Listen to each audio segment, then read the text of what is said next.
Yeah. Auburn played great basketball tonight. They've been playing great basketball all season long.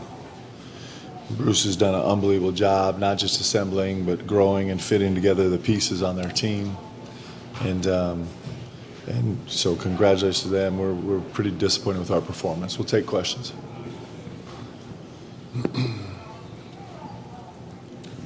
Mark, back here, how concerning is it that the potential National Player of the Year had a pretty mid game? I mean, you guys deserve credit for that, holding him in check, but despite that, Auburn still leads by 20 for a lot of that second half. How concerning that your perimeter defense did not hold up.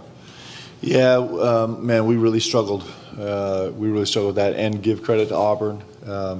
The first 6 minutes they had back-to-back threes off the glass.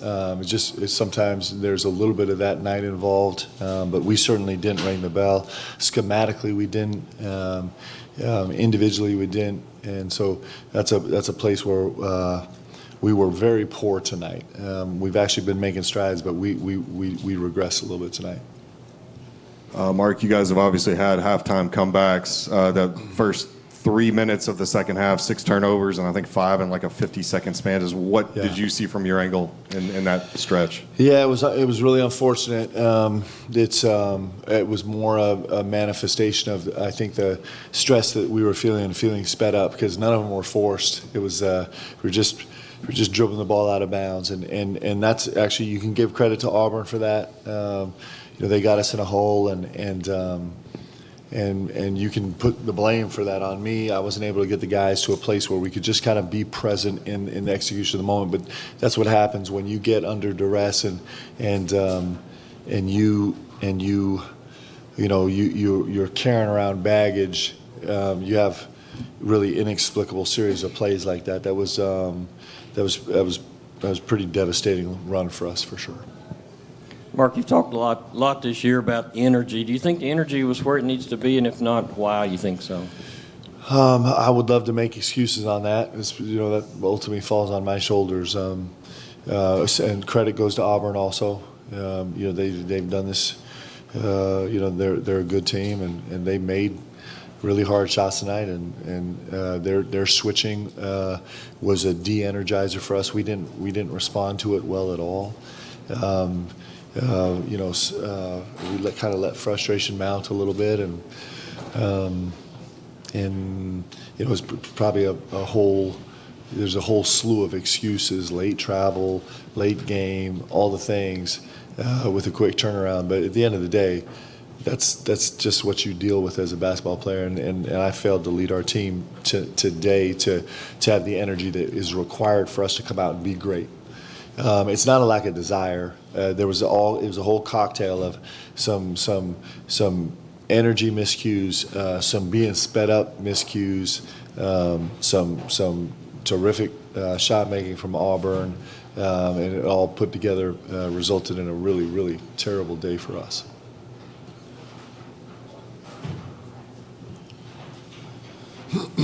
Coach, you talk about Auburn speeding you guys up. Only 4 made threes tonight. I believe you only got up 14, 15, somewhere in that range. Yeah. Beginning of the season, you talked about wanting to get up 30, 35 a game. What were they doing defensively, and what weren't you doing offensively to get those shots? Well, first and the most important thing was the only time we had any flow to the game was when we had some pace, and we just gave up on a pace game. We gave up on it full court. I can't tell you how many times we grab a rebound and then we're frozen there. That's the exact opposite of the team that we've built. Now we have, clearly we're dealing with some complicated rotation changes, but that's where our life is. That's where we're great. That's why we've been one of the top offensive teams in the country, and we failed to actually push that. I don't know, actually, is the answer. Again, it's probably a combination of things.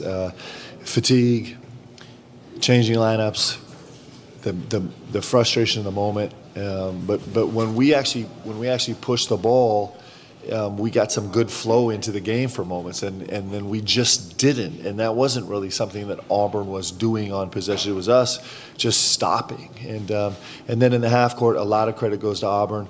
They were Aggie switching all of our flow stuff, and our guys, and we failed to be forceful enough to make the plays that we need to make. So, again, it was a combination of things.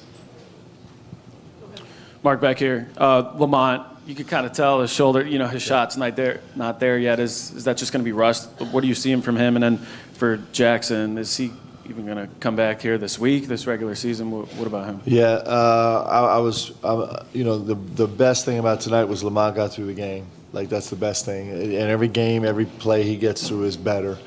And he got beat up on some screens, and he still made it out alive. And so I thought he was probably our brightest spot tonight in terms of his ability to get downhill, get to 2 feet, and make plays and have a little bit of defensive presence. And he was probably the best thing for us. And like I said, every play he gets through is really positive because he's on his way back.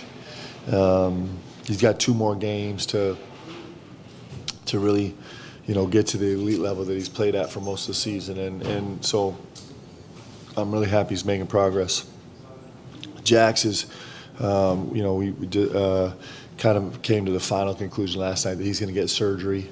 So he's going Wednesday to the world specialist to have surgery on his wrist. He's got a torn subsheath to his ECU tendon, and so what's happening is it's slipping out. And when he went down, we kind of knew that he was going to need surgery, but he just wanted so badly to play that he rehabbed it and had an injection to try and make it functional. And then he was doing okay, and then he went down in the first half at Oklahoma, and so it's in a groove, and there's a sheath around it that holds it in place, and that's just ripped. Just the distal side of it is just, I think it's the distal side is just ripped a little bit, and so now it's coming out of the groove. And after the hit, it actually relocated a little more, and there's just no way that he's going to be able to play. So the good news is that he'll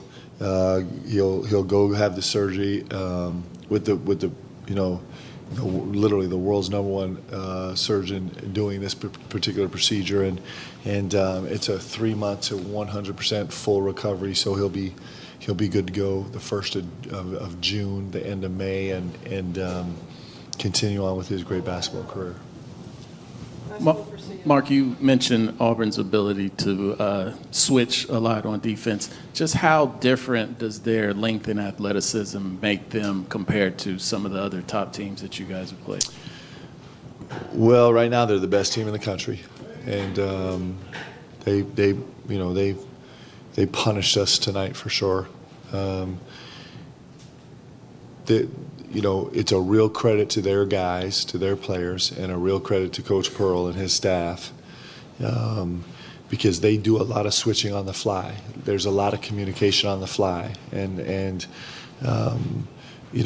there were only small moments in the game where we were able to take advantage of that, and they communicate so well together, and they have so much makeup ability that it makes it really difficult. And they also play with tremendous energy, and they have length, and they're playing elite level basketball, and so just a ton of credit to those guys.